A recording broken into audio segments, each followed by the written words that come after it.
Drama की starting में हम हमारी फीमेल लीड शेन यी को देखते हैं, जो वेडिंग ड्रेस पहने हुए बेड पर बैठी थी। उसी बेड पर शेन का हस्बैंड हुओ आंख बंद किए लेटा हुआ था। हुओ वेजिटेटिव स्टेज पर था, जिस वजह से वह लेटने के बाद बेहोशी जैसी हालत में चला जाता था। अभी भी हुओ इसी तरह से लेटा हुआ था और शेन उसे गौर से देखते हुए कहती है, ये लड़का देखने में तो बहुत ही हैंडसम है, पर अफसोस है कि कार एक्सीडेंट में इसकी जांघ में बहुत चोट आ गई है। यहाँ तक इसके कमर के नीचे के सभी पार्ट बुरी तरह से घायल हैं। पर चलो अच्छा है, दादी ने कहा है कि हुओ परिवार के साथ मेरी केवल 1 साल की ही अपॉइंटमेंट है। 1 साल बाद मैं खुलकर अपनी लाइफ जी सकूंगी। फिर शेन को नहाने का मन होता है और वह अपने कपड़े वहीं उतारकर बाथरूम चली जाती है। थोड़ी देर बाद जब शेन अपनी बॉडी पर टॉवेल लपेटे हुए बाथरूम से वापस आती है, तब हुओ जाग चुका था। हुओ शेन को घूरते हुए उससे कहता है, तुम कौन हो? यहाँ से बाहर निकालो। शेन अपने हाथ से अपने आप को कवर करते हुए कहती है, तुम बिना कोई आवाज किए कैसे जाग गए? क्या तुम मेरा फायदा उठाना चाहते हो? और शेन तुरंत ही वहाँ से भाग जाती है। उसके जाते ही हुओ के पैर में मूवमेंट होने लगती है और वह परेशान होकर अपने पैरों को देखने लगता है। तभी शेन नाइट ड्रेस पहनकर वापस आती है और उससे बोलती है, ज्यादा इधर उधर मत हिलो, वरना तुम्हारा घाव गहरा हो जाएगा और मुझे फिर से तुम्हारी सेवा करनी पड़ेगी। फिर शेन हुओ को अपना नाम बताती है और कहती है, अब मैं तुम्हारी वाइफ हूँ, पर मैंने अपनी मर्जी से तुमसे शादी नहीं की है। वह तो तुमने मेरी दादी की जान बचाई है, बस इसीलिए मैं यहाँ तुम्हारा कर्ज उतारने के लिए हूँ। हुओ को उसकी बात सुनकर गुस्सा आ जाता है और वह आसपास का सामान फेंकने लगता है। इस पर शेन उससे कहती है, तुम मुझ पर गुस्सा क्यों कर रहे हो? मैं वह नहीं हूँ जिसने तुम्हारा एक्सीडेंट किया है। हुओ गुस्से में बोलता है, तुम्हारी जैसी लड़की मेरी वाइफ बनने के लायक नहीं है, तुम तुरंत ही यहाँ से चली जाओ। पर शेन वहाँ से नहीं जाती, तो हुओ उसे बाहर निकालने के लिए घर के दूसरे लोगों को आवाज लगाकर बुलाने लगता है, पर शेन उसके मुंह पर हाथ रखकर उसे जबरदस्ती चुप करा देती है और तभी हुओ फिर से बेहोश हो जाता है। अगली सुबह घर की 2 मेड शेन की बुराई करते हुए उसके रूम के पास आती हैं। शेन जाग चुकी थी और बेड पर बैठकर उन दोनों की बातें सुन रही थी। तभी एक मेड बाहर से आवाज लगाकर शेन को बताती है, सिस्टर साओ और मिस बाई आपको देखने यहाँ आई हैं। ये सुनकर शेन सोचती है, मिस बाई तो वही लड़की है जो हुओ के बचपन की गर्लफ्रेंड थी। फिर शेन मेड से कहती है, उन्हें इंतजार करने दो। कुछ देर बाद शेन अपने रूम से बाहर आती है। नीचे चाओ और मिस बाई बैठी थी। शेन जाकर उनके पास सोफे पर बैठ जाती है। शेन के आते ही शाओ उस पर चिल्लाते हुए कहती है, तुम्हारी हिम्मत कैसे हुई हमें इंतजार करवाने की? पर मिस बाई उसे शांत रहने को बोलती है। मिस बाई कहती है, यह तुम्हारे भाई की वाइफ है। शाओ शेन की तरफ देखकर कहती है, अगर मेरा भाई बेहोश नहीं होता तो वह इस देहाती लड़की से कभी शादी नहीं करता। शाओ शेन से कहती है, तुमसे जितना जल्दी हो सके मेरे भाई को डाइवोर्स दे दो और मिस बाई की पोजीशन पर कब्जा मत करो। उसकी बात सुनकर शेन उसका मजाक उड़ाते हुए बोलती है, इतनी सुबह सुबह ये जंगली बत्तख कहाँ से आ गई? कब से क्वाक क्वाक किए जा रही है? यह सुनकर शाओ को गुस्सा आ जाता है और वह शेन को मारने के लिए आगे बढ़ती है, पर मिस बाई उसका हाथ पकड़कर रोक लेती है और शेन से कहती है, अपनी गलती के लिए शाओ से माफी मांगो। पर शेन ऐसा नहीं करती। शेन मिस बाई से कहती है, हो तिंगजुंग हो फैमिली का फ्यूचर हायर है और मैं उसकी वाइफ हूँ। इसका मतलब मैं फ्यूचर में हो फैमिली की मालकिन बनूंगी और अगर तब मैं हुओ से थक गई तब मिस बाई तुम उसकी सेकंड हैंड डीलर बन सकती हो। यह सुनकर मिस बाई को बहुत गुस्सा आता है। तभी हुओ भी वहाँ आ जाता है। उसके आते ही शाओ उसके पास आकर शेन की शिकायत करने लगती है और तभी हुओ शेन की तरफ गौर से देखता है। हुओ शेन के फेस को ध्यान से देखते हुए सोचता है, मुझे उम्मीद नहीं थी कि यह छोटी लड़की इतनी सुंदर होगी। फिर मिस बाई हुओ का हाथ पकड़कर उससे बोलती है, मुझे लगा कि तुम्हारे साथ कुछ हुआ है। हुओ उसका हाथ झटक कर बोलता है, तुम वापस क्यों आई? मिस बाई कहती है, यह सब मेरी गलती है, मुझे जानबूझकर अब्रॉड नहीं जाना चाहिए था। आपका कार एक्सीडेंट मेरी वजह से हुआ है, मुझे माफ कर दो। तभी शेन उठकर मिस बाई को हो से दूर करके खुद उसका हाथ पकड़कर खड़ी हो जाती है और मिस बाई से बोलती है, तुम हमारे घर में मेहमान की तरह आई हो, तुम्हें मेरे हस्बैंड से इस तरह चिपक कर बात नहीं करनी चाहिए। इस पर शाओ शेन से बोलती है, मेरा भाई और मिस बाई एक दूसरे से प्यार करते हैं, तुम उनके बीच में मत आओ। शाओ शेन को मारने के लिए अपना हाथ उठाती है, पर तब तक शेन उसके पेट पर लात मारकर उसे गिरा देती है।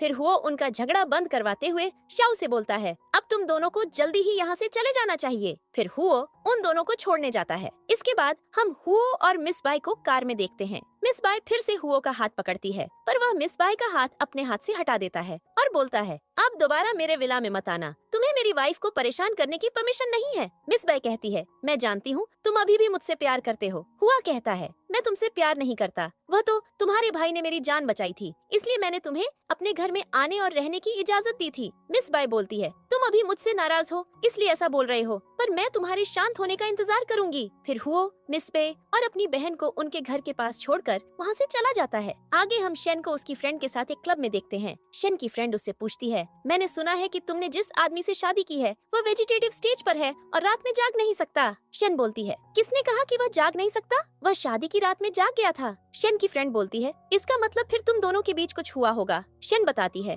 जैसा तुम सोच रही हो वैसा कुछ भी नहीं हुआ था। इस पर उसकी फ्रेंड खुश होकर कहती है, फिर तो कोई प्रॉब्लम नहीं है। फिर शन उसे एक कार्ड निकाल कर दिखाती है और कहती है, अब हम दोनों मजे करेंगे। इधर हुओ अपने फोन पर आए नोटिफिकेशन को देखकर चौंक जाता है। वहीं पास में बैठा उसका फ्रेंड जो बियर पी रहा था वह उससे पूछता है, तुम्हें क्या हुआ? हुओ उससे बोलता है, इस जंगली लड़की ने क्या खरीद लिया? ये मेरा सेकेंडरी कार्ड स्वाइप कर रही है। उसका फ्रेंड बोलता है, वह छोटी लड़की तो बहुत बहादुर है, मुझे वह काफी इंटरेस्टिंग लगती है। हुओ बोलता है, तुम उसके साथ खिलवाड़ नहीं कर सकते। फिर हुओ का फ्रेंड पूछता है, कार एक्सीडेंट के बाद जब तुम जागे फिर क्या तुम्हें तुम्हारा सच्चा प्यार मिला? यह सुनकर हुओ को शन का क्यूट सा फेस याद आता है। हुओ अपने आप से बोलता है, ये लड़की मेरे दिमाग में क्यों घूमती रहती है? फिर हुओ किसी को कॉल करके अपने सभी सेकेंडरी कार्ड को बंद कर देने के लिए बोलता है। उसका फ्रेंड पूछता है, वह देहाती लड़की जिसने अभी तक पूरी दुनिया ठीक से देखी भी नहीं है, भला कितने पैसे खर्च कर सकती है? तभी हुओ के फोन पर एक वॉइस मैसेज आता है जिसमें बताया गया था, आपके सभी सेकेंडरी कार्ड का बहुत ज्यादा यूज किया जा चुका है। यह सुनकर हुओ का फ्रेंड हैरान हो जाता है और उसके हाथ से फोन लेकर देखता है। तभी फोन में एक साथ कई सारे नोटिफिकेशन आते हैं। यह देखकर हुओ का फ्रेंड बोलता है,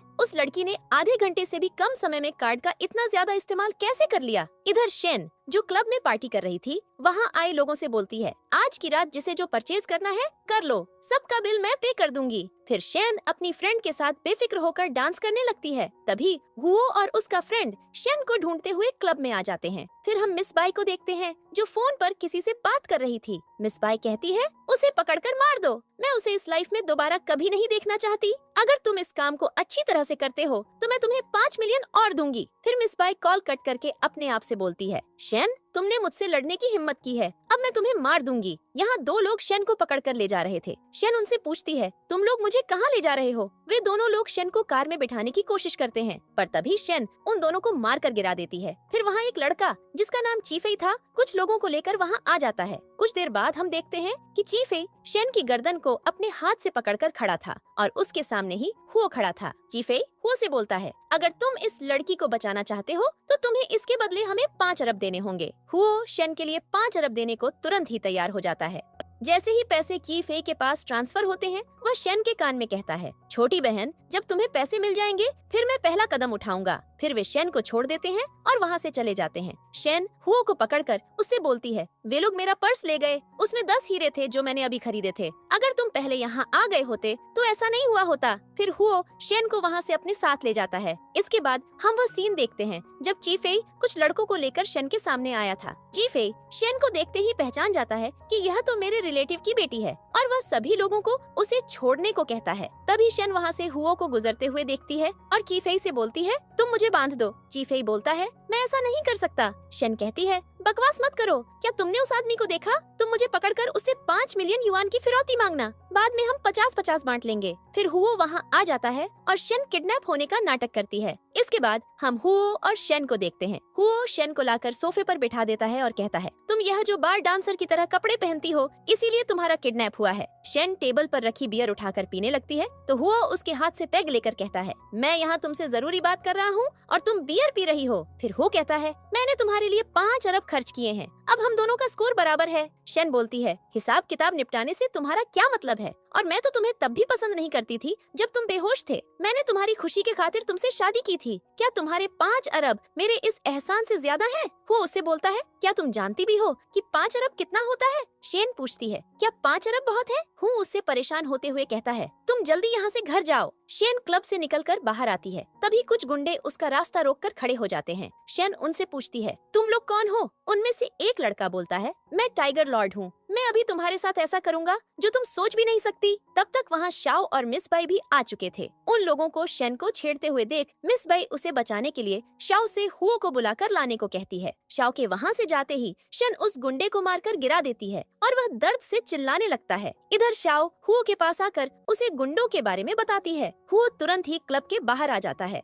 वह देखता है कि सभी गुंडे जमीन पर पड़े कराह रहे थे और शेन उनके ऊपर ही आराम से बैठी थी। यह देखकर हुओ का फ्रेंड उससे कहता है, जून, तुम्हारी वाइफ का हाथ तो बहुत ही मजबूत है। मिस बाई नाटक करते हुए हुओ से कहती है, शेन ने सब मुझे मारने के लिए किया है, तुम मेरी हेल्प करो। श्याओ हुओ से बोलती है, तुम्हें इस जंगली लड़की को अपने साथ पब्लिक में लेकर नहीं घूमना चाहिए, ये तुम्हारे लिए शर्म की बात है, और अब तुम जल्दी से इस लड़की को इसकी गलती का सबक सिखाओ। हु शेन के पास आकर उसे उन गुंडों के ऊपर से उतरने को बोलता है, पर शेन नहीं उतरती तो हु उसे अपने कंधे पर उठाकर वहाँ से ले जाता है। यह देखकर शाओ और मिस बाई शॉक्ड रह जाते हैं। वहीं खड़ा हु का फ्रेंड बोलता है, मुझे लगता है अब इन यंग कपल्स का प्राइवेट अफेयर सुलझ रहा है, और वह भी वहाँ से चला जाता है। अगले सीन में हम देखते हैं कि ह्यूओ शेन को लाकर बेड पर पटक देता है और फिर उसके सारे कपड़े लाकर उसके बगल में फेंक देता है। शेन गुस्से से पूछती है, तुम मेरे कपड़े क्यों फेंक रहे हो? हु कहता है, यह कपड़े तुम पर सूट नहीं करते, इन्हें फेंक दो। शेन बोलती है, मेरे और तुम्हारे जैसे बूढ़े आदमी के बीच एक पीढ़ी का गैप है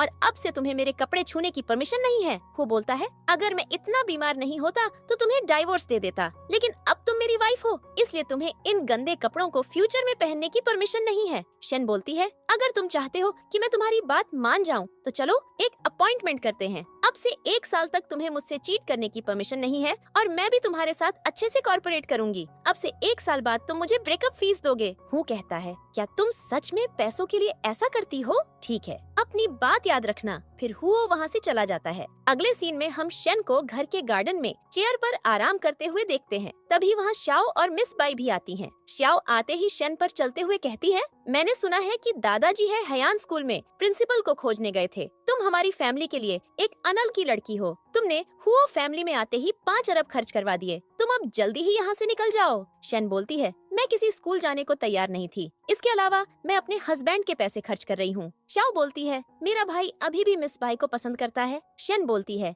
भले ही तुम्हारा भाई मिस बाई को पसंद करता हो, लेकिन जब उसका कार एक्सीडेंट हुआ और वो वेजिटेटिव स्टेज पर चला गया, तब मिस बाई उनसे शादी करने क्यों नहीं आई? यह सुनकर श्याओ सोच में पड़ जाती है। श्याओ को शेन की बातों में आता देख मिस बाई भोली बनाकर उससे कहती है, क्या तुम्हें मुझ पर ट्रस्ट नहीं है? उस टाइम मैं विदेश में थी और जब मैं वापस आई तब तक इस शेन ने हो से शादी कर ली थी। उसकी बात सुनकर श्याओ फिर शेन पर चलते हुए बोलती है, तुमने मिस बाई और हुओ का रिलेशन खराब करवाया है, तुम्हें यहाँ से चले जाना चाहिए। फिर शेन अपनी चेयर से उठकर खड़ी हो जाती है और श्याओ से बोलती है, तुम्हें इसका एहसास नहीं है कि मिस बाई बस तुम्हें इस्तेमाल कर रही है? मिस बाई शेन से बोलती है, मैं जानती हूँ तुम मुझसे जलती हो क्योंकि हुओ मुझे पसंद करता है। हुओ को आता देखकर शेन उनसे बोलती है, लो हुओ भी यही आ गया, अब इसी से पूछ लो कि इसे कौन पसंद है। हु उन दोनों से बोलता है, तुम दोनों फिर से यहाँ क्यों आई हो? श्याओ कहती है, हम यहाँ आपसे मिलने आए हैं, पर शेन मुझसे लड़ने लगी और इसने मिस बाई को भी डांटा, जिससे वह रोने लगी। तभी शेन हो से प्यार से कहती है, श्याओ ने मुझसे कहा कि मिस बाई तुम्हारा सच्चा प्यार है और तुम मुझसे प्यार नहीं करते।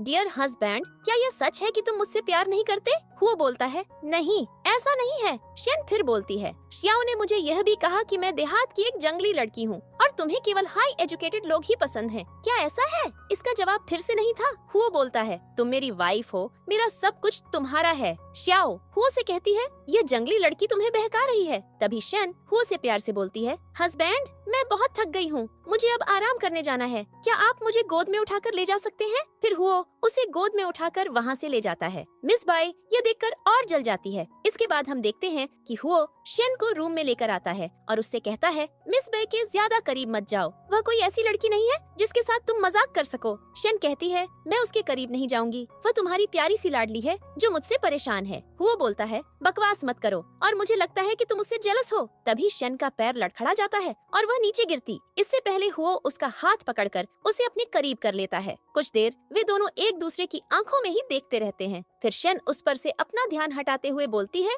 तुमने मुझे क्यों पकड़ा है? मुझे जाने दो, और अगर दोबारा तुमने मुझे छूने की कोशिश की तो मैं तुम्हारे पंजे काट दूंगी। शेन उसे झटक कर वहाँ से चली जाती है। वो उसे जाता देख खुद से बोलता है, जब जंगली लड़कियाँ लड़ती हैं तो बहुत मजा आता है। इसके बाद शेन दूसरे रूम में जाकर लैपटॉप ओपन करके बैठ जाती है। उसकी नजर वहीं रखी एक बुक पर पड़ती है जिसमें उसे कुछ इंटरेस्टिंग दिखाई देता है। अगली सुबह वो मेड से पूछता है, शेन कहाँ है? मेड उसे बताती है, मैडम सुबह सुबह ही बाहर चली गई थी। हु सोचता है, यह छोटी लड़की सुबह सुबह पागलों की तरह खेलने कहाँ चली गई? इधर शेन किसी बैंक में आई थी। वहाँ उसे एक लेडी कार्ड देकर बोलती है, आप VIP लाउंज एरिया में जाकर कुछ देर वेट कीजिए, मैं अपनी मैनेजर को आपके पास आने के लिए कहूँगी। वही बैंक में सियाओ और मिस बाई भी मौजूद थीं। वे दोनों आपस में बात कर रही थीं। तभी शेन उस रूम में आती है। उसे वहाँ देखकर मिस बाई बोलती है, शेन, यहाँ केवल गोल्ड कार्ड या उससे ऊपर के लोग ही आ सकते हैं। मुझे लगता है तुम गलत जगह आ गई हो। तभी वहाँ मैनेजर गाओ आ जाती हैं। श्याओ और मिस बाई को लगता है कि मैनेजर शेन को नहीं जानती होंगी और उसे VIP लाउंज में आने के लिए डांटेंगी। इसलिए मिस बाई मैनेजर के कुछ बोलने से पहले ही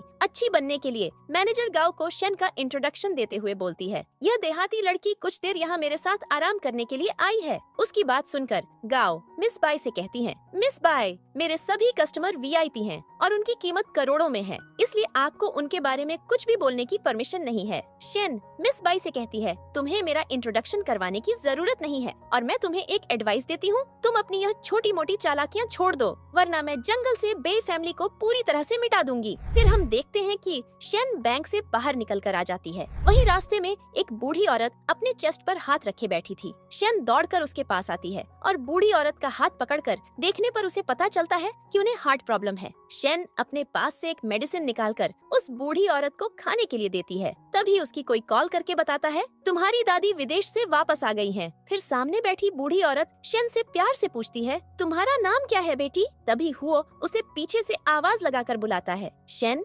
मेडिसिन बूढ़ी औरत को देते हुए बोलती है, दादी, इसे हफ्ते में एक बार खा लेना, इससे तुम्हें आराम मिलेगा, मैं अब जा रही हूँ। फिर शेन वहाँ से आकर हुओ की कार में बैठ जाती है। हुओ उसे बताता है, मेरी दादी एक बड़ी और अच्छी फैमिली से आती हैं और काफी सख्त भी हैं। वह तुम्हें इस तरह के कपड़ों में देखना पसंद नहीं करेंगी। शेन बोलती है, तुम्हें मेरी इतनी परवाह क्यों है? हुओ बोलता है, अगर तुम सही तरीके से कपड़े नहीं पहनती हो तो इसके लिए मुझे दादी से डांट पड़ेगी। फिर हुओ और शेन वहाँ से चले जाते हैं। इधर शेन के बैंक से जाने के बाद शियाओ और मिस बाई उसके बारे में ही बातें कर रही थीं। शियाओ पूछती है, वह जंगली लड़की तुम्हें धमकी देने की हिम्मत कैसे कर सकती है और उसके पास 100 मिलियन की प्रॉपर्टी कैसे हो सकती है? मिस बाई बोलती है, शेन गांव से आई है और वह बहुत सुंदर भी दिखती है, हो सकता है उसके बाहर और भी लड़कों के साथ रिलेशन रहे हों। श्याओ बोलती है, फिर तो हमें यह बात मेरे भाई हुओ को बतानी चाहिए। श्याओ शेन को घर से निकलवाने के लिए हुओ को कॉल करती है। इधर शेन घर में अलग अलग ड्रेस पहनकर हुओ को दिखा रही थी। कई सारे ड्रेस चेंज करने के बाद हुओ उसके लिए एक प्यारी सी ड्रेस सेलेक्ट करता है।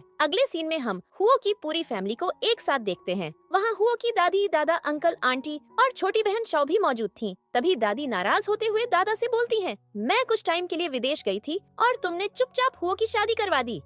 मैं शादी से खुश नहीं हूँ, इस शादी को कैंसिल कर दो। दादाजी दादी को समझाते हैं पर दादी उनकी बात नहीं मानती और बोलती है, यह शादी आज ही कैंसिल होनी चाहिए। दादी पहले ही हुओ की शादी से खुश नहीं थी। उस पर शाओ उन्हें शेन के खिलाफ भड़काते हुए बोलती है, हुओ की जिससे शादी हुई है वह लड़की ठीक नहीं है, उसके कई लोगों के साथ रिलेशन है और उसका एक गुंडे के ग्रुप के साथ झगड़ा भी हो गया था। यह सुनकर हुओ के अंकल बोलते हैं, हमें किसी ऐसी लड़की को हुओ की लाइफ बर्बाद करने की परमिशन नहीं देनी चाहिए। दादी बोलती हैं, ठीक है, हम आज ही उस लड़की से पीछा छुड़ा लेंगे। फिर कुछ देर में हुओ शेन के साथ वहाँ आ जाता है। शेन दादी को देखते ही पहचान जाती है कि यह तो वही सड़क किनारे वाली बूढ़ी औरत है। तभी दादी गुस्से से अपनी मोतियों की माला जमीन पर फेंक देती हैं। हुओ को लगता है कि शायद दादी को शेन का पहनावा पसंद नहीं आया, इसलिए वह गुस्सा हो रही है। वह शेन की साइड लेते हुए दादी से बोलता है, शेन के पहने हुए सारे कपड़े मैंने ही सिलेक्ट किए हैं। यह अभी अभी यहाँ आई है और हमारी फैमिली के रूल्स को नहीं जानती है, इसलिए अगर आपको नाराज होना है तो आप मुझ पर होइए। दादी खड़ी हो जाती हैं और शेन को अपने साथ रूम में आने को बोलती हैं। जब शेन दादी के पीछे रूम में जाने लगती है तो वो उसे रोकते हुए पूछता है, शेन दादी बहुत सीरियस थीं, क्या तुम्हें उनके पास जाने से डर नहीं लगता? शेन बोलती है, दादी मुझे पसंद करती हैं और हम एक साथ रह सकते हैं, अब तुम मेरे रास्ते से हटो और मुझे जाने दो। शेन और दादी के वहाँ से जाने के बाद हुओ की दोनों आंटियाँ उससे बोलती हैं, तुम्हें शेन के साथ अपनी शादी तोड़ देनी चाहिए और मिस बाई से शादी कर लेनी चाहिए। वह बड़े घर की लड़की है और हमारी आइडेंटिटी से मैच भी करती है। तभी दादी शेन का हाथ पकड़े हंसते हुए रूम से बाहर आ जाती है और सबके बीच बैठ जाती हैं। दादी हो से बोलती हैं, तुम दोनों का रिलेशन अच्छा है, इसलिए मैं शादी से खुश हूँ। यह सुनकर बाकी मेंबर्स थोड़ा हैरान हो जाते हैं। तभी गार्ड बाहर से आकर बताता है, बाई फैमिली से मिस बाई आपसे मिलने यहाँ आई है। शेन सोचती है, मिस बाई आखिर यहाँ क्यों आई है? फिर वह दादी से मिस बाई को अंदर बुलाने को कहती है। दादी गार्ड से बोलती है, उसे अंदर आने दो। फिर जब मिस बाई अंदर आती है तो दादी शन को पकड़कर उससे कहती है, ये हुओ की वाइफ है, आज से तुम इसे अपनी भाभी बोलना। मिस बाई बोलती है, दादी आपने तो कहा था कि आप हुओ के साथ इसकी शादी तोड़ना चाहती हैं। दादी बोलती है, ये तुम क्या बकवास कर रही हो, मैंने कभी ऐसा नहीं कहा। ये सुनकर मिस बाई गुस्से में शन से बोलती है, तुम एक चालाक लोमड़ी हो, तुमने ही हुओ और दादी को बहकाया है। फिर शन खड़ी होकर बोलती है, मिस बाई तुम एक मेहमान की तरह यहाँ आई हो, तुम्हें हुओ फैमिली में आकर यहाँ चिल्लाने की परमिशन नहीं है। फिर कुछ देर उन दोनों में बहस होती है और आखिर में मिस बाई परेशान होकर वहाँ से चली जाती है। यह देखकर शाओ खड़ी होकर दादी से बोलती है, देखा आपने, ये सबसे कैसे लड़ती है, यही इसका असली चेहरा है, इस पर भरोसा मत कीजिए। शन बोलती है, क्या तुमने अभी तक यह नहीं सीखा कि अपनी भाभी से कैसा व्यवहार करना चाहिए? और शन शाओ के मुंह पर तमाचा मार देती है। फिर शन टेबल पर रखी चीनी मिट्टी के कप को अपने हाथ में लेकर बोलती है, मैं बहुत स्ट्रांग हूँ क्योंकि मैं विलेज एरिया से आई हूँ। और शन कप को आसानी से मसलकर पाउडर बना देती है। हुओ शन से बोलता है, क्या तुम पागल हो गई हो? चाहे तुम कितने भी गुस्से में हो, लेकिन तुम अपने हाथ को चोट नहीं पहुंचा सकती। चलो मैं तुम्हें हॉस्पिटल ले चलता हूँ। शन बोलती है, मैं हॉस्पिटल जाकर क्या करूँगी? अगर तुम चाहो तो अपनी बहन को उसके दिमाग का चेकअप कराने के लिए हॉस्पिटल भेज देना चाहिए। फिर शन आराम करने के लिए वहाँ से चली जाती है और हुओ अपने घर वालों से बोलता है, आप लोग एक एक करके मेरी वाइफ के लिए मुश्किल खड़ी कर रहे हैं, लेकिन आगे से अगर किसी ने ऐसा किया तो मैं उसे माफ नहीं करूँगा। इसके बाद दादी नाराज होकर शाओ से बोलती हैं, तुम्हारी हिम्मत कैसे हुई हुओ फैमिली के प्राइवेट अफेयर्स बाहरी लोगों को बताने की? फिर दादी शाओ को 3 दिन डिपेंड होने की सजा देती है। इसके बाद दादी हुओ को समझाती है, आज हुओ फैमिली में शन के साथ अच्छा बिहेवियर नहीं हुआ है, तुम्हें इसके लिए उसे माफी मांगनी चाहिए। अगले सीन में हम शेन को वॉशरूम से आते हुए देखते हैं। तभी कॉल पर उसे कोई बताता है, मैंने मेडिसिन के इंग्रेडिएंट्स तैयार कर लिए हैं, अब मैं इसे तुम्हारे पास भेज दूं या तुम इसे लेने के लिए यहाँ आओगी? शेन कुछ जवाब देती इससे पहले ही हुओ रूम में आ जाता है। हुओ पूछता है, अभी तुम किससे बात कर रही थी? पर शेन उसके सवाल का सही जवाब नहीं देती। फिर हुओ उससे सॉरी बोलकर वहाँ से चला जाता है। नेक्स्ट मॉर्निंग हुओ को कॉल पर कोई बताता है, मास्टर हमें मिरेकल डॉक्टर का पता मिल गया है, वह पर्पल माउंटेन में है। हुओ बोलता है, ठीक है मैं अभी उससे मिलने जाऊंगा। इधर शाओ काफी भूखी थी और जल्दी जल्दी नाश्ता कर रही थी। नाश्ता करते हुए शाओ अपनी मॉम से बोलती है, मैं शेन को आसानी से जाने नहीं दूंगी। दूसरी तरफ दादाजी शेन से बोलते हैं, मैंने स्कूल के प्रिंसिपल से बात कर ली है, आज से हो तुम्हें स्कूल छोड़ने जाएगा। पर शेन स्कूल जाने से मना कर देती है। तभी हो की मॉम वनरोंग उसे डांटते हुए बोलती है, अगर तुम स्कूल नहीं जाना चाहती तो क्या करना चाहती हो? वो बोलता है, अगर शेन स्कूल नहीं जाना चाहती तो इसे फोर्स मत कीजिए। शेन बोलती है, मैं यांचिंग यूनिवर्सिटी जाना चाहती हूँ। शेन ने यांचिंग यूनिवर्सिटी जाने को इसलिए बोला था क्योंकि वहाँ के प्रिंसिपल डोंग उसके छोटे भाई थे। फिर हुओ शेन को अपनी कार से यूनिवर्सिटी ले जाता है।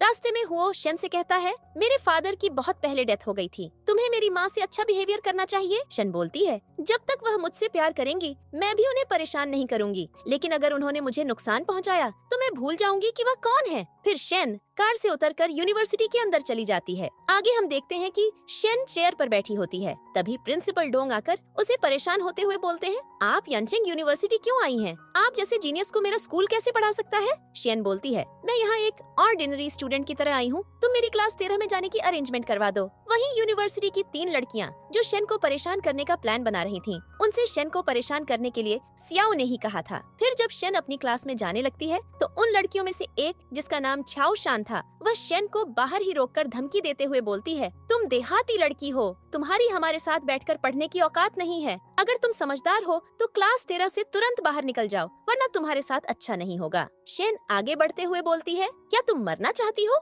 और चाओशान के मुंह पर तमाचा मार देती है। शेन वहाँ रखे टेबल पर एक हाथ मारती है और टेबल गिरकर टूट जाती है। ये देखकर तीनों लड़कियाँ डर जाती हैं। इसके बाद हम चाओशान को देखते हैं, जो अपने हाथ में पट्टी बांधकर अपनी मॉम डैड के पास रोते हुए आती है। चाओशान के डैड गुस्से से बोलते हैं, मेरी बेटी को छूने की हिम्मत कौन कर सकता है? चाओशान अपने मॉम डैड को शेन के बारे में बताती है। चाओशान की मॉम मीटिंग बोलती है, उस देहाती लड़की को कुचल कर मार देना आसान नहीं है, उसे सबक सिखाने के लिए तुम्हारे डैड जरूर कोई दूसरा प्लान बनाएंगे। इसके बाद हम हुओ और शेन को एक साथ कार में देखते हैं। शेन बोलती है, तुम मुझे रोज स्कूल से लेने क्यों आते हो? क्या तुम्हारे पास और कोई काम नहीं है? हुओ बोलता है, ये यांचिंग है, यहाँ सभी लोगों का एक सोशल बैकग्राउंड है, मुझे डर है कि कहीं तुम किसी को ऑफेंड न कर दो या तुम्हें कोई नुकसान न पहुँचा दे। शेन बोलती है, मिस्टर हुओ मेरे हस्बैंड हैं, मेरे पीछे इतना बड़ा सपोर्टर है, फिर भला मुझे छूने की हिम्मत कौन कर सकता है? फिर कुछ देर बाद जब शेन घर के बाहर खड़ी थी, तभी उसे फोन पर मैसेज आता है, तुम्हें नया टास्क दिया गया है। दूसरी पार्टी में एक मिरेकल डॉक्टर पोजीशन तलाश करने के लिए अलग ग्रुप से आया है। तभी वहाँ हो आ जाता है और शेन से बोलता है, तुम तुम यहाँ क्या कर रही हो? चलो हमें अंदर जाना चाहिए। घर में मिस बाय हुओ की मॉम वान रॉन्ग के साथ बैठी थी। मिस बाय दादी के लिए कुछ एक्सपेंसिव गिफ्ट लेकर आई थी। वे दोनों बातें कर रही थीं। वान रॉन्ग बोलती हैं, अगर तुम मेरी बहू होती तो कितना अच्छा होता। वहीं दूसरे रूम में हुओ और शेन दादी के पास बैठे थे। तभी वान रॉन्ग भी वहाँ आकर बैठ जाती है और उनके साथ मिस बाय भी थी। मिस बाय को वहाँ देखकर शेन उससे बोलती है, मिस बाय तुम यहाँ क्या करने आई हो? यहाँ पिछली बार जो हुआ था क्या वह तुम्हें याद नहीं है? वान रॉन्ग बोलती है, मिस बाय हमारी गेस्ट है, इसे यहाँ मैंने ही इनवाइट किया है। शेन को इस बात पर गुस्सा आ जाता है और वह वान रॉन्ग को उल्टा सीधा बोल देती है। वान रॉन्ग नाराज होकर हुओ से बोलती है, यह लड़की तुम्हारे सामने मेरी इंसल्ट कर रही है और तुम बस चुपचाप खड़े होकर सुन रहे हो। हुओ बोलता है, मॉम इस बार गलती आपकी है। जब पहले ही दादी ने मिस बाय को यहाँ आने से मना कर दिया था तो क्या आप उनकी बात भूल गयी? मिस बाय उनके बीच में बोलती है, दादी की तबीयत खराब है इसलिए मैं उन्हें देखने आई थी। आप लोग मेरी वजह से झगड़ा मत कीजिए, मैं यहाँ से चली जाती हूँ। मिस बाय एक कदम ही आगे बढ़ती है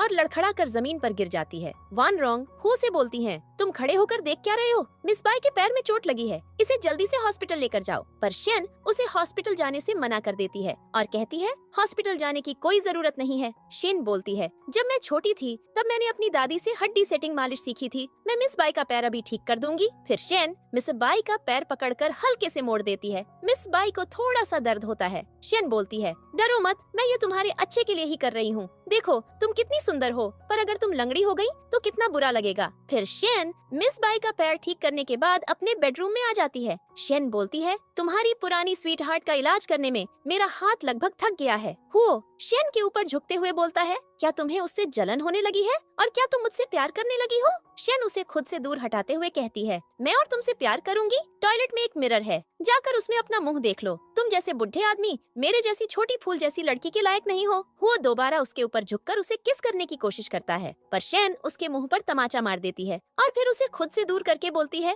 तुम क्या करने जा रहे थे? तभी बाहर से कोई आवाज लगाकर बताता है, आपकी मॉम की तबीयत ठीक नहीं है, आकर उन्हें देख लीजिए। वो अपनी मॉम के रूम में जाकर देखता है तो उसकी मॉम वहाँ नहीं थी और उनके बेड पर मिस बाय नाइट ड्रेस पहने हुए अजीब ढंग से बैठी थी। वो उससे अपनी मॉम के बारे में पूछता है। मिस बाय बताती है, आंटी ने अभी मेडिसिन ली थी, वह अब पहले से ठीक हैं और बाहर टहलने गई हैं। वो बोलता है, मैं उन्हें ढूंढने जाऊंगा, पर मिस बाय उसे पीछे से पकड़कर रोक लेती है और कहती है, जून मेरे पैर में चोट लगी है, क्या तुम यहाँ रुककर मेरी हेल्प कर सकते हो? पर हुओ उसे झटककर खुद से अलग कर देता है। मिस बाय खड़ी होकर हुओ का हाथ पकड़कर बोलती है, मैं तुमसे बहुत प्यार करती हूँ और केवल मैं ही तुम्हारे काबिल हूँ। अगर तुम उस जंगली लड़की के साथ रहोगे तो लोग तुम पर हंसेंगे। हुओ बोलता है, तुम्हें मेरे और शेन के बारे में बात करने की जरूरत नहीं है और अगर तुमने दोबारा उसके लिए परेशानी पैदा करने की हिम्मत की तो मैं तुम्हें नहीं छोड़ूंगा। इतना बोलकर हुओ वहाँ से चला जाता है। नेक्स्ट मॉर्निंग शेन को कोई कॉल करके बताता है, मैं आपका सामान लेकर बाहर खड़ा हूँ, आकर इसे ले जाइए। शेन जब बाहर आती है तो वहाँ एक आदमी सांप की स्किन का झोला लेकर खड़ा था। शेन उससे बोलती है, छोटे वेजी तुम बहुत लापरवाह होते जा रहे हो। वह आदमी कहता है, मुझे लगता है कि कोई मेरे ठिकाने पर नजर रख रहा है, इसीलिए मुझे ऐसा करना पड़ता है। शेन बोलती है, चिंता मत करो, मैं गारंटी देती हूँ कि कोई तुम्हें दोबारा से परेशान नहीं करेगा। फिर वह आदमी शेन के हाथ में अपना झोला देकर चला जाता है। शेन जब झोला लेकर अंदर आती है तो दादी उससे पूछती है, तुम सुबह सुबह कहाँ चली गई थी? शेन बताती है, दादी मैं आपको एक अच्छी चीज देना चाहती हूँ। शेन उस झोले से एक छोटा सा प्लांट निकालकर दादी को देती है। दादी उस प्लांट को देखकर बहुत खुश होती है। शेन दादी से बोलती है, दादी बस इसे आप अपने बेडरूम में रख देना, फिर आप इसे जब देखेंगे तो आपको मेरा प्यार दिखाई देगा। दादी को शेन के साथ खुश देखकर हुओ सोचता है, मैंने अपनी पोजीशन बनाए रखने के लिए एक मिरेकल डॉक्टर को खोजने की हर कोशिश की, लेकिन इस लड़की ने कुछ पत्तियां खरीदकर दादी के दिल की धड़कन और दर्द से राहत दिला दी। मुझे उम्मीद नहीं थी कि मैं इससे इतनी बुरी तरह से हार जाऊंगा। फिर स्याओ शेन से बोलती है, तुम्हारा ये गिफ्ट मिस बाई के 200 साल पुराने जिनसिंग के बराबर बिल्कुल नहीं है, ये तो किसी गार्डन से चुराया गया गमले का पौधा है। तभी हुओ वहाँ उनके बीच आकर सबको बताता है, ये एक भूल भुलैया का प्लांट है। ये सुनकर हुओ की आंटी कहती हैं, हाँ मैंने इस भूल भुलैया घास के बारे में सुना है। यह प्लांट न केवल दर्द से राहत दे सकता है बल्कि यह हमारी एज बढ़ने में भी देरी कर सकता है। अगले सीन में हम हुओ को उसके ऑफिस में देखते हैं। तभी वहाँ उसका असिस्टेंट आकर उसे बताता है, हमें यह मैसेज मिला है कि मिरेकल डॉक्टर आपके घर पर एक सांप की स्किन का बैग लेकर आया था। ये सुनकर हुओ अपना काम छोड़कर तुरंत घर के लिए निकल जाता है और घर आकर उस प्लांट को गौर से देखता है जो शेन ने दादी को दिया था। वो सोचता है, ये भूल भुलैया घास जो किसी के लिए भी खोजना मुश्किल है, वह इसे कैसे मिल गई? उस प्लांट को देखकर हुओ की आंटी बोलती हैं, ये भूल भुलैया का प्लांट बहुत वैल्यूएबल है, ये इस गांव की सस्ती लड़की को कैसे मिल सकता है? तभी हुओ शेन की साइड से बोलता है, मैंने शेन को यह प्लांट लेते हुए देखा है। मिस बाय हुओ से कहती है, तुम आंख बंद करके शेन को बढ़ावा दे रहे हो, इसीलिए यह हम सब से इस तरह का झूठ बोल रही है। शेन बोलती है, जब मेरे हस्बैंड और दादी दोनों ने कहा कि यह प्लांट असली है, तो तुम मुझे बदनाम क्यों कर रही हो? क्या तुम इस बात से डरती हो कि कहीं उस गिफ्ट की असलियत सामने न आ जाए जो तुमने दादी को दिया है? मिस बाय बोलती है, बकवास बंद करो, मैंने उसे एक बड़े इंटरनेशनल ब्रांड से खरीदा है। ये 200 साल पुराना हाई क्वालिटी वाला जिनसेंग है, तुम इसे नकली क्यों कह रही हो? शेन बोलती है, अगर तुम्हें लगता है कि मैं जिनसेंग के बारे में झूठ बोल रही हूँ, तो हमें इसे किसी प्रोफेशनल को दिखा देना चाहिए, और अगर जिनसेंग असली निकला तो मैं हुओ को डाइवोर्स दे दूंगी। मिस बाई बोलती है, अगर जिनसेंग फेक निकला तो मैं दोबारा कभी हुओ फैमिली में नहीं आऊंगी। फिर जिनसेंग को चेक करने के लिए एक प्रोफेशनल को बुलाया जाता है। प्रोफेशनल बताता है, ये जिनसेंग असली नहीं है, ये मिट्टी का जिनसेंग है जो असली जिनसेंग जैसा दिखता है। इसे घर में रखने से सर दर्द या चक्कर आने जैसी प्रॉब्लम हो सकती है, कुछ केसेस में यह जानलेवा भी हो सकता है। ये सुनकर दादी को मिस बाई पर गुस्सा आता है और वह उसे तुरंत ही अपने घर से निकल जाने को बोलती है। शेन मिस बाई को पहले झुककर अपनी गलती की माफी मांगने को कहती है, पर मिस बाई माफी मांगने से मना कर देती है, तो शेन उसे जबरदस्ती माफी मंगवाती है और फिर उसे घर से बाहर निकलवा देती है। जिनसेंग को चेक करने आया प्रोफेशनल शेन से पूछता है, यह जिनसेंग बिल्कुल असली जिनसेंग की तरह ही दिखता है, आम लोगों के लिए इसमें डिफरेंस का पता लगा पाना इम्पॉसिबल है, फिर आपने ये कैसे कर लिया? शेन कुछ बोलती, इससे पहले ही हुओ उसे गोद में उठाकर दूसरे रूम में ले आता है और पूछता है, मिरेकल डॉक्टर के साथ तुम्हारा क्या रिलेशन है, तुम उसे कैसे जानती हो? शेन बोलती है, मैं किसी मिरेकल डॉक्टर को नहीं जानती। वो कहता है, अगर तुम मिरेकल डॉक्टर को नहीं जानती तो तुम्हारे पास भूल भुलैया घास कहाँ से आई? शेन बताती है, मैंने इसे ऑनलाइन खरीदा है। वो उसका लिंक मांगता है तो शेन बताती है, अब यह आउट ऑफ स्टॉक हो चुका है। अगले सीन में छाओशन को देखते हैं, जो शेन को सबक सिखाने के लिए प्रिंस चिन को लेकर आई थी। चिन वही लड़का था जो शेन का भाई था और जिसने पहले शेन को किडनैप करने का नाटक किया था। चिन को जब यह पता चलता है कि छाओशन उसे यहाँ शेन को परेशान करने के लिए लाई है, तो वह ऐसा करने से मना कर देता है और उल्टा छाओशान को ही शेन से सॉरी बोलने के लिए कहता है। छाओशान कहती है, क्या तुम चिन को जानती हो? ये इम्पॉसिबल है। चिन डरते हुए बोलता है, चुप रहो और इनसे माफी मांगो। छाओशान शेन से कहती है, मुझे माफ कर दो, मैं फिर दोबारा ऐसा करने की हिम्मत नहीं करूंगी।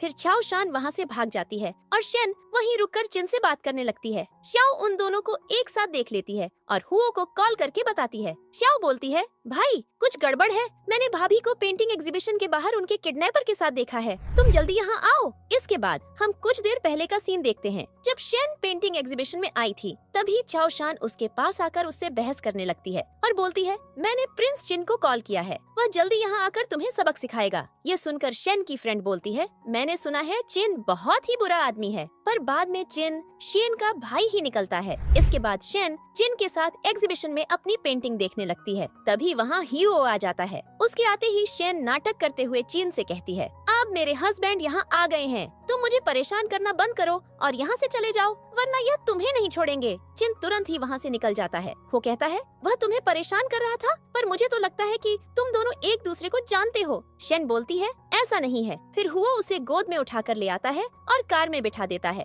और गुस्से से बोलता है, हमने एग्रीमेंट किया था कि शादी के बाद बाहर कोई रिलेशन नहीं रखेंगे, फिर तुम यह क्या कर रही हो? शेन बोलती है, मेरा कब कोई अफेयर हुआ, बकवास मत करो। वो गुस्से में शेन को जबरदस्ती किस कर लेता है। शेन उसे खुद से दूर कर देती है और बोलती है, यह तुम क्या कर रहे हो, क्या तुम्हें शर्म नहीं आती? पर हुआ फिर से उसे किस कर लेता है। यह देखकर ड्राइवर शर्म के मारे खुद ही कार से निकलकर बाहर आ जाता है। आगे हम देखते हैं कि शाओ दादी के पास आकर उन्हें बताती है, आज पेंटिंग एग्जीबिशन में मैंने भाभी को उनके किडनैपर के साथ देखा था। भाई को ये बात पता चली तो वह उन्हें खोजने के लिए गए हैं। मुझे डर है कहीं वह किडनैपर भाई को कुछ नुकसान न पहुंचा दे। दादी उसे डांटते हुए बोलती है, जब तुमने शेन को एक किडनैपर के साथ देखा था तो तुम्हें उसे इस खतरे से बचाना चाहिए था, लेकिन तुम यहाँ आकर उसकी शिकायत कर रही हो। अगर तुम्हारे भाई और भाभी को कुछ हो गया तो मैं तुम्हें कभी माफ नहीं करूंगी। अगले सीन में हम छाओशान की मदर मेटिंग को हुओ की मॉम वॉनरोंग से बात करते हुए देखते हैं। मे पूछती है, सिस्टर वह छोटी लड़की जिसकी आपके बेटे के साथ शादी हुई है, उसका होम टाउन कहाँ है? वॉनरोंग बोलती है, मैंने सुना है कि एक जगह जिसका नाम जिनिंग टाउन है वह वहाँ की रहने वाली है। इधर शेन हो से मे के बारे में पूछती है। हुओ बताता है, वह लेडी शेन फैमिली की सबसे एल्डेस्ट लेडी है। मे टिंग की चचेरी बहन ने मिस्टर छाओ से शादी कर ली और 9 साल बाद वह डिप्रेशन में चली गई। इसके बाद वह बीमार रहने लगी और उनकी डेथ हो गई। फिर मेटिंग ने ही छाओशान की देखभाल की और फिर उनके फादर ने मे से शादी कर ली। वो बता रहा था कि छाओशान की मॉम की डेथ बीमार होने की वजह से हुई थी, पर शेन जानती थी मेटिंग ने ही उनका मर्डर किया था। फिर अचानक शेन को चक्कर आने लगते हैं और हुओ उसे उठाकर घर ले आता है। हुओ पूछता है, क्या अब तुम ठीक हो या मेरी कोई हेल्प चाहिए? शेन बोलती है, मैं जवान और स्ट्रांग हूँ, तुम्हारी तरह बूढ़ी और कमजोर नहीं हूँ, मैं ठीक हूँ, मुझे किसी की हेल्प की जरूरत नहीं है। हुओ उसका हाथ पकड़कर अंदर आता है। वहीं वॉन रॉन्ग उसे रोककर बोलती है, आंटी मेटिंग यहाँ तुमसे मिलने आई है, इन्हें तुमसे कुछ काम है। हुओ कहता है, दादी हमारा इंतजार कर रही हैं, मैं आपसे बाद में बात करता हूँ। इसके बाद हुओ ऑफिस में आकर अपने असिस्टेंट से शेन के किडनैपर के बारे में पता लगाने को बोलता है।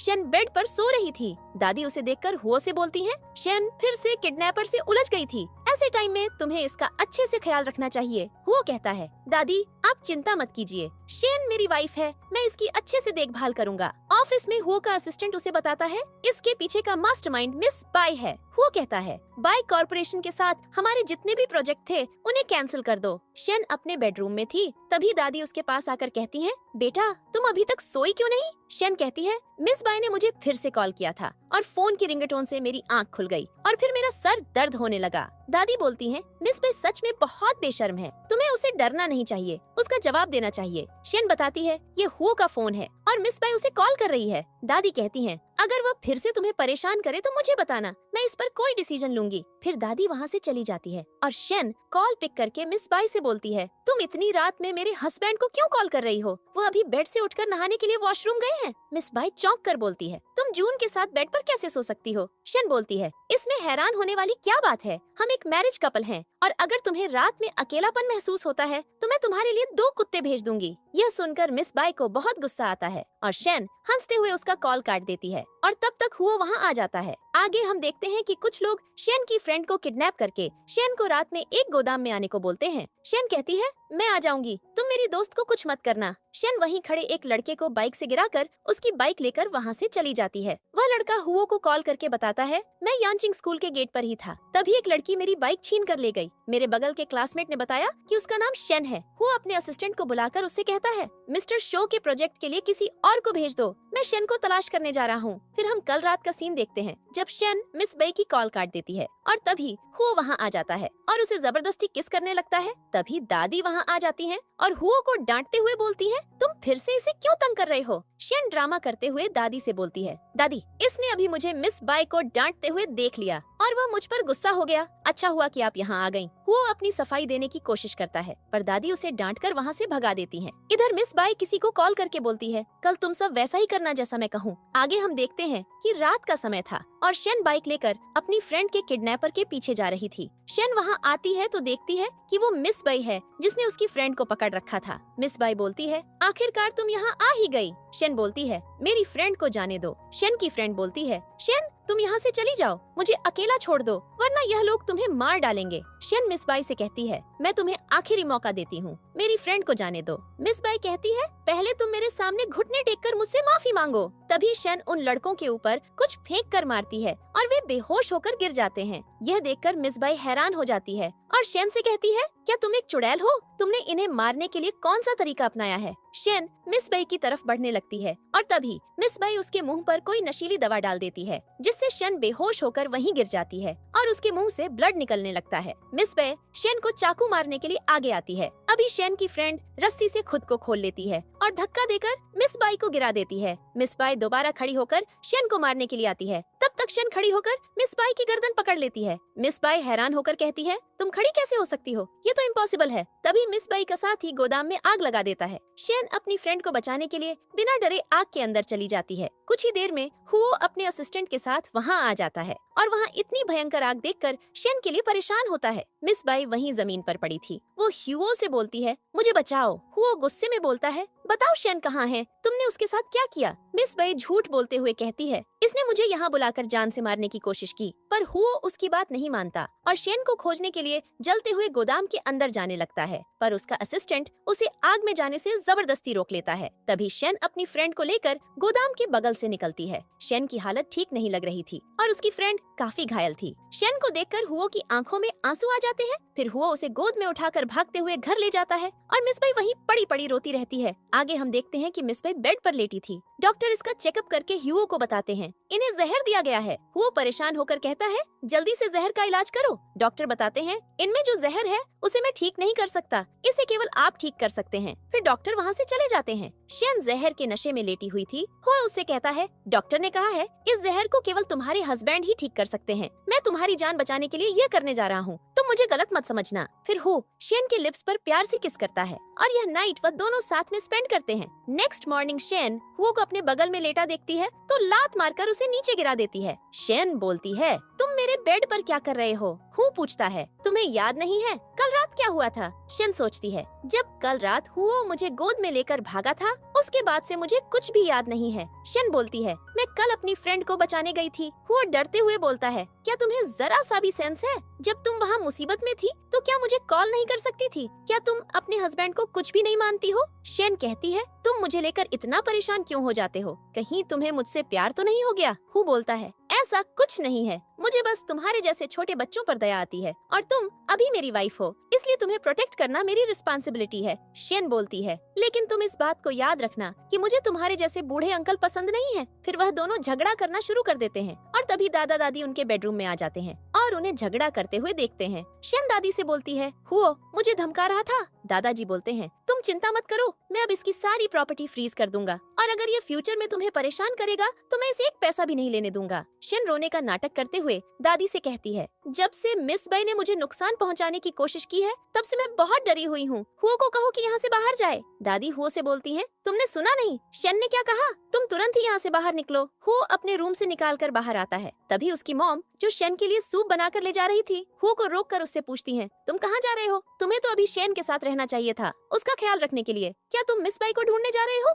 हुओ बोलता है मॉम आप शेन के लिए इतनी परेशान क्यों हैं? वॉन रॉन्ग बोलती है मैं उसे पहले पसंद नहीं करती थी लेकिन अब मैं समझ गई हूँ कि शेन एक सिंपल और काइंड हार्टेड गर्ल है। पहले जो हुआ उसे भूल जाओ, अब तुम मेरे रास्ते से हटो, मुझे यह सूप शेन के लिए ले जाना है। आगे हम देखते हैं कि मिस बाई हॉस्पिटल में थी और उसके फेस में पट्टी बंधी हुई थी। कल रात आग में उसका एक साइड का फेस जल गया था। मिस बाई के फादर उसे डांटते हुए बोलते हैं मैंने पहले भी कहा था उस देहाती लड़की के साथ खिलवाड़ मत करो, लेकिन तुमने कभी मेरी बात नहीं सुनी। आज तुम्हारे साथ जो हुआ है तुम उसी की हकदार हो। तुम्हारी इस हरकत के बाद वो भी तुमसे नफरत करने लगा होगा। मिस बाई गुस्से में बोलती है ऐसा नहीं है, हुओ अभी भी मुझसे प्यार करता है। ये सब दादी की वजह से है, वही हसीओ को मुझसे दूर कर रही हैं। उन्होंने मेरी लाइफ खराब कर दी, मैं उन्हें नहीं छोड़ूंगी। घर में ह्यूओ और शेन एक साथ बैठे थे, तभी मेड आकर बताती है दादी को हार्ट अटैक आया है और वह बेहोश हो गई है। कुछ देर बाद डॉक्टर दादी का चेकअप करके बताते हैं इन्हें हार्ट अटैक नहीं आया था बल्कि इन्हें जहर दिया गया है और इस जहर को मैं नहीं ठीक कर सकता। अगर ये जहर एक दिन के अंदर इनके शरीर से नहीं निकाला गया तो इनकी मौत हो जाएगी। ये सुनकर सभी लोग परेशान हो जाते हैं। शेन बोलती है मैं इस जहर को ठीक कर सकती हूँ, पर वहाँ कोई उसकी बात नहीं मानता। शेन कहती है मुझे दादी का जहर ठीक करने के लिए एक मौका दो, अगर मैं इन्हें ठीक नहीं कर पाई तो ह्यूओ फैमिली को छोड़कर चली जाऊंगी। फिर शेन उस आदमी को कॉल करके बुलाती है जो पिछली बार उसके लिए भूल भुलैया का प्लांट लेकर आया था। वह आदमी जब रूम में आता है तो चाओ उसे देखकर शेन से बोलती है तुमने इस बदबूदार आदमी को यहाँ क्यों बुला लिया? ये तो खुद बीमार लग रहा है, ये दादी को कैसे ठीक करेगा? वह आदमी बोलता है तुम लोग चुपचाप एक लाइन में खड़े हो जाओ और मुझे बूढ़ी औरत का इलाज करने दो। वह आदमी मिरेकल डॉक्टर था। कुछ ही देर में वह अपने तरीके से दादी का इलाज करना शुरू कर देता है और उसके इलाज से दादी थोड़ी ही देर में ठीक हो जाती हैं। दादाजी उन्हें सहारा देकर बिठाते हैं। दादी खुश होकर शेन से कहती हैं आज तुमने मेरी जान बचाई है, और फिर दादी अपनी रिंग उतारकर शेन की फिंगर में पहना देती हैं। इस पर उनकी बेटी नाराज होते हुए बोलती है मॉम आपने शेन को घर की मालकिन का टोकन क्यों दे दिया?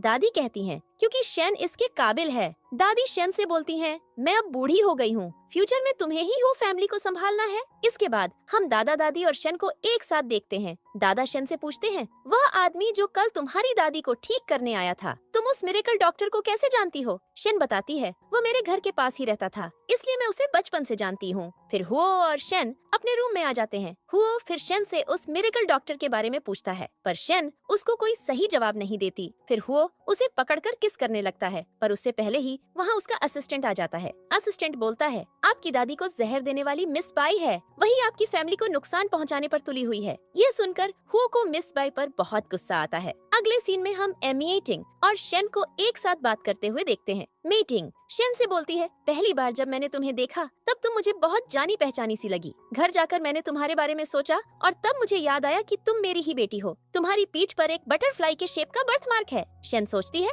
मेरे बर्थ मार्क को तो कभी किसी ने नहीं देखा, क्या यह सच में मेरी माँ है? फिर मीटिंग शेन को अपने साथ अपने घर लेकर आती है। वहाँ क्याओशान शेन को देखकर बोलती है, मॉम आप इसे यहाँ लेकर क्यों आई हैं? शेन उससे कहती है, क्या तुम मेरी सिस्टर बनना चाहोगी? लेकिन तुम इसके लायक नहीं हो। मीटिंग शेन से बोलती है, तुम क्याओशान से इस तरह बात नहीं कर सकती। तुम भले ही अभी हो फैमिली की बहू हो, लेकिन वे लोग तुम्हें सिर्फ एक खिलौने की तरह समझते हैं। और अगर तुम क्याओशान और अंकल चो को खुश रखोगी तो तुम हमारे साथ हमेशा खुशी से रह सकती हो। शेन बोलती है, मैंने अभी तक तुम्हें अपनी मॉम माना नहीं है, इसलिए मुझसे ज्यादा बकवास मत करो। मीटिंग बोलती है, मैं सच में तुम्हारी माँ हूँ। तुमने पास्ट में बहुत परेशानियाँ झेली हैं, लेकिन फ्यूचर में मैं तुम्हारा अच्छे से ख्याल रखूंगी। पर क्याओशान फिर शेन की इंसल्ट करने लगती है तो शेन उसकी उंगली पकड़कर तोड़ देती है। मीटिंग शेन को क्याओशान से सॉरी बोलने को कहती है, पर शेन वहाँ से चली जाती है। घर में दादी और हुओ शेन को ढूंढ रहे थे, तभी शेन वहाँ आती है। उसको देखते ही हुओ उसे उठाकर बेडरूम में ले आता है। हुओ उससे कहता है, आगे से तुम्हें जहाँ भी जाना हो तुम मुझे बता देना, अभी मैं और दादी तुम्हारे लिए बहुत परेशान थे। फिर रात में जब शेन सो रही थी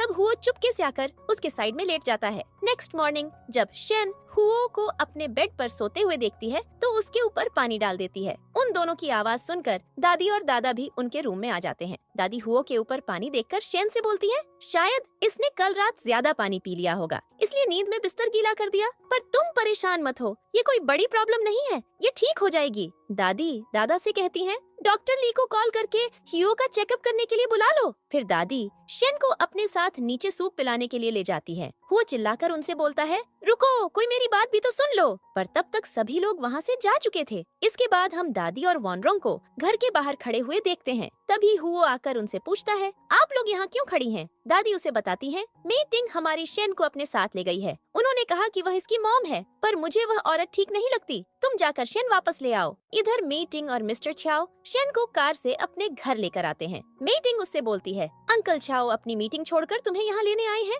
मिस्टर चियो बोलते हैं, तुमने विलेज में रहकर वहाँ का टेस्टी खाना बनाना तो सीख ही होगा। आज मेरी छुट्टी है, तो क्या आज तुम मुझे अपने हाथों से खाना बनाकर खिलाओगी? शेन बोलती है, मेरे आपके साथ आने का केवल एक ही पर्पज है, आप अपना पैटर्निटी टेस्ट करवाइए। मीटिंग बोलती है, इसकी क्या जरूरत है? क्या तुम्हें हम पर विश्वास नहीं है? फिर मीटिंग बोलती है, ठीक है, हम जल्द ही किसी अच्छे डॉक्टर को ढूंढेंगे। इसके बाद मीटिंग शेन को रूम में ले आती है और उसे पैटर्निटी टेस्ट करवाने के लिए अपने बाल और नाखून देती है। फिर बोलती है, अब तुम जाकर अंकल के लिए लंच बनाओ, इससे अंकल खुश होंगे। शेन बोलती है, ठीक है, लेकिन मुझे खाना बनाते टाइम उसमें चूहे मारने वाली दवा डालना पसंद है, तो क्या आपको मारने से डर नहीं लगता? मीटिंग अपना गुस्सा कंट्रोल करके बोलती है, तुम्हें यह सब करने की कोई जरूरत नहीं है। मास्टर मू जल्दी यहाँ आते होंगे, उन्हें तुम्हारा यह रूड बिहेवियर अच्छा नहीं लगेगा, इसलिए तुम कुछ देर के लिए यहाँ से बाहर घूमने चले जाओ। मीटिंग उसे टैक्सी लेने के लिए 5 युआन देती है। ये देखकर शेन सोचती है, ये मेरी माँ होकर मुझे केवल 50 रुपए दे रही है। तभी चाओशान शेन को पैसे लेते हुए देख लेती है और अपने फादर को बुला लेती है। मिस्टर चाओ शेन से बोलते हैं, तुम अभी बच्ची हो, तुम्हें तो एक्सरसाइज करना चाहिए, तुम्हें टैक्सी की क्या जरूरत है? तुम चलोगी फिरोगी तो ज्यादा अच्छा रहेगा। ऐसे देखो तुम्हारा फेस कितना पीला पड़ता जा रहा है। शेन बोलती है, मिस्टर चाओ मैं देख रही हूँ कि तुम्हारा रंग भी पीला पड़ रहा है, कहीं यह जल्दी काला न पड़ जाए। इस पर मिस्टर चाओ शेन को डांटते हैं। मीटिंग शेन को मिस्टर चाओ से सॉरी बोलने को कहती है, पर शेन उसका हाथ पकड़कर मोड़ देती है। शेन कहती है, मैं यहाँ डीएनए सैंपल लेने आई हूँ और तुम लोगों के साथ सिर्फ कॉर्पोरेट कर रही हूँ। तभी चाओशान को पियानो लेसन देने वाले मास्टर मू वहाँ आ जाते हैं। चाओ फैमिली मास्टर मू का अपने घर में वेलकम करती है। कुछ देर में मास्टर मू पियानो लेसन देकर वहाँ से जाने लगते हैं। तभी शेन उनसे बोलती है, क्या आप जानते हैं कि किसी और का म्यूजिक कॉपी करने पर आपको जेल भी हो सकती है? चाओशान बोलती है, मास्टर मू फेमस पियानिस्ट हैं और तुम तो पियानो के बारे में कुछ जानते भी नहीं हो, फिर तुम मास्टर मू पर इस तरह का कमेंट कैसे कर सकती हो? मिस्टर चाओ अपने गार्ड से बोलते हैं, शेन को बांधकर तहखाने में डाल दो, पर उससे पहले ही शेन गार्ड को एक लात मारकर वहीं गिरा देती है और मास्टर मू का हाथ पकड़कर मोड़ देती है। तभी हुओ भी वहाँ पहुँच जाता है। हुओ शेन को अपने साथ ले आता है। रास्ते में हुओ शेन से बोलता है, डीएनए रिपोर्ट का रिजल्ट कुछ भी निकले, लेकिन तुम अब चाओ फैमिली में मत आना, क्योंकि तुम अब मेरी वाइफ हो, तुम्हें कोई भी डरा धमका नहीं सकता। इधर एमीटिंग मिस्टर चाओ से बात करते हुए कहती है, हम रिपोर्ट बदल देंगे, हम अभी भी उस जंगली लड़की को बेवकूफ बना सकते हैं। घर में दादी हुओ और शेन को एक बहुत बड़ी पार्टी में जाने का इनविटेशन कार्ड देती है। रात में शेन एक ब्यूटीफुल सी ड्रेस पहनकर हुओ के साथ पार्टी में जाती है। वहीं पार्टी में छाओशन कुछ लोगों के साथ मिलकर शेन से झगड़ा करने की कोशिश करती है। छाओशन कहती है शेन ने मास्टर मुंह पर झूठा इल्जाम लगाकर उन्हें जेल भेज दिया। शेन बोलती है मैंने ऐसा इसलिए किया क्योंकि वह दूसरों का म्यूजिक चोरी करते हैं। शेन बोलती है क्या आप लोग जानते हैं कि tears under the cool moonlight किसने लिखा है? एक लेडी बोलती है मास्टर चियो के मास्टर ने। वह मास्टर छाओ का सबसे फेमस सॉन्ग है और तुम तो सोचना भी मत कि तुम वो म्यूजिक बजा सकती हो।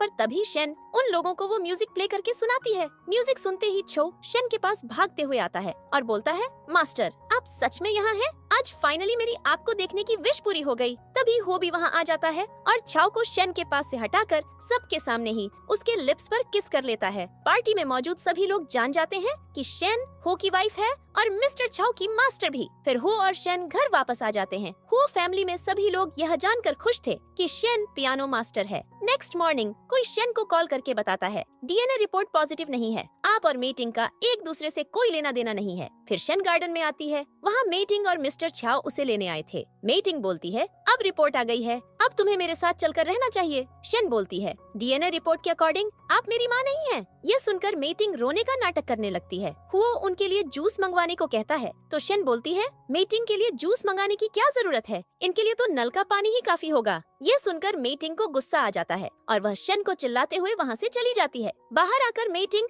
और मिस्टर छाओ रिपोर्ट के नकली होने के बारे में बात करते हैं। हुओ का असिस्टेंट जो वहीं खड़ा था वह उन दोनों की बातें सुन लेता है। नेक्स्ट डे हुओ को उनकी सारी बातें बता देता है। आगे हम देखते हैं कि हुओ शेन को हक करके बोलता है तुम परेशान मत होना, मैं जल्दी तुम्हारे असली मॉम डैड को ढूंढ लूंगा। अगले सीन में हम देखते हैं कि हुओ शेन की दादी से मिलने जाता है। उन्हें कुछ मेंटल प्रॉब्लम थी। तभी शेन भी वहाँ आ जाती है। हुओ उससे पूछता है दादी को क्या बीमारी है, तुम इसका इलाज कराओ, जो भी खर्च होगा वह मैं उठा लूंगा। शेन बताती है दादी को कोई बीमारी नहीं है, इन्हें अल्जाइमर है, इसलिए मैं इन्हें यहाँ से नर्सिंग होम ले जाने आई हूँ। फिर हुओ और शेन दादी को वहाँ से ले जाते हैं। रास्ते में मिस बाय उन तीनों को एक साथ देखती है। अगले सीन में जब शेन चेयर पर बैठकर आराम कर रही थी तभी मिरेकल डॉक्टर उसके पास आकर बैठ जाता है। शेन उसे बताती है आजकल मुझे बहुत नींद आती है और भूख भी बहुत लगती है। मिरेकल डॉक्टर बोलता है मुझे लगता है आप प्रेग्नेंट हैं। शेन बोलती है ये कैसे पॉसिबल हो सकता है? कुछ देर बाद कोई शेन को कॉल करके बताता है एक लेडी आपकी दादी को पकड़कर यहाँ से ले गई है।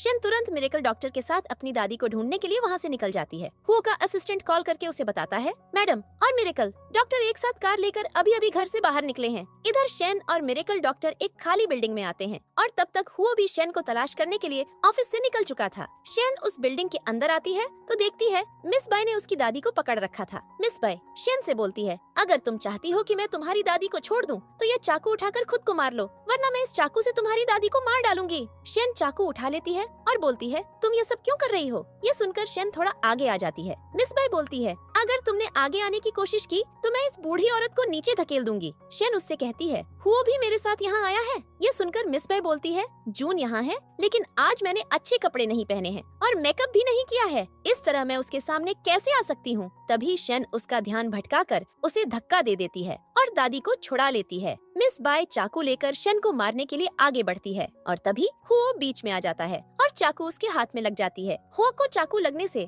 मिस बाय को भी बहुत दुख होता है और वह रोने लगती है। आगे हम देखते हैं हुओ घर आ चुका था और अपने हाथ में पट्टी बंधवा लेता है। फिर हुओ शेन को देखने के लिए हॉस्पिटल चला जाता है क्योंकि उसकी तबीयत पहले से ही ठीक नहीं थी। लास्ट सीन में हम देखते हैं कि शेन हॉस्पिटल में थी। वहाँ डॉक्टर उसे बताती है आप प्रेग्नेंट हैं। शेन बोलती है यह कैसे पॉसिबल हो सकता है, शायद रिपोर्ट गलत हो। डॉक्टर कहती है नहीं, मैंने सब अच्छे से चेक किया है और रिपोर्ट बिल्कुल सही है। तभी हुओ वहाँ आ जाता है। हुओ बोलता है तुम्हारे पेट में ट्यूमर है, तुम मुझसे इस बात को छुपा क्यों रही हो? तभी डॉक्टर उसे शेन की प्रेगनेंसी रिपोर्ट दिखाती है। शेन प्रेग्नेंट है। यह जानकर हुओ को बहुत खुशी होती है और वह शेन को गले लगा लेता है और इसी के साथ ड्रामा की हैप्पी एंडिंग होती है।